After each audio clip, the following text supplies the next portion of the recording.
גל קוניו. אנחנו עכשיו סיימנו בית ספר.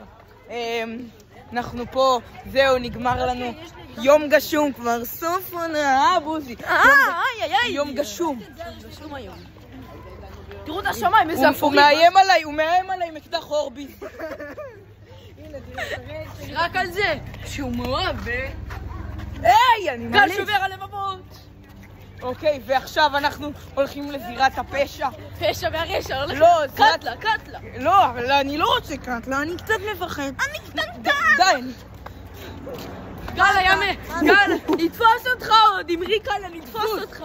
ככה עושים שאתה... אתה יודע מה גל היה עושה? מה גל היה עושה? גל היה מנקה רחובות בשביל לשלם עליה בפייבוקס. נתפוס. זה אהבת אמת! זה ג'נטלמן! גל לא גבר. סתם. כמו שאתם רואים, הנה גל קוניו. שלום לך. ולא רק זה. גם לא מזמן הייתה מישהי שהסתכלה עליי וקפצה לי. היי, יו. לא, יחסמו אותי. כן, והוא גם אמר שתי הפרשים האהובים. ופה אנחנו רואים את המשחק שלהם.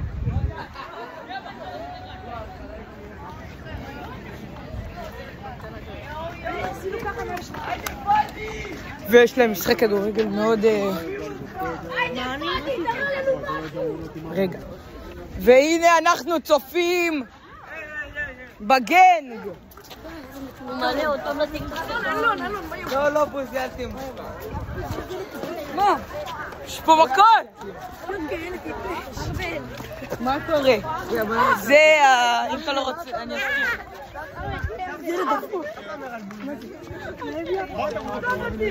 עכשיו אנחנו...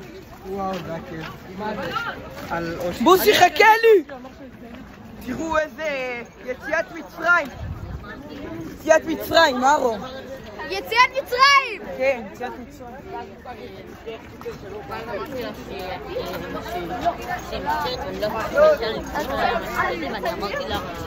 לא ראו את זה. זה כן ראו! לא ראו את זה! והנה כל ההסעות, הנה גיל אסטליין. סליחה.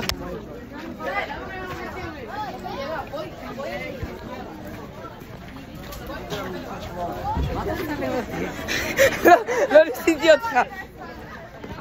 והנה עכשיו אנחנו מתקרבים. הנה הציפור. וההסעה שלנו פה.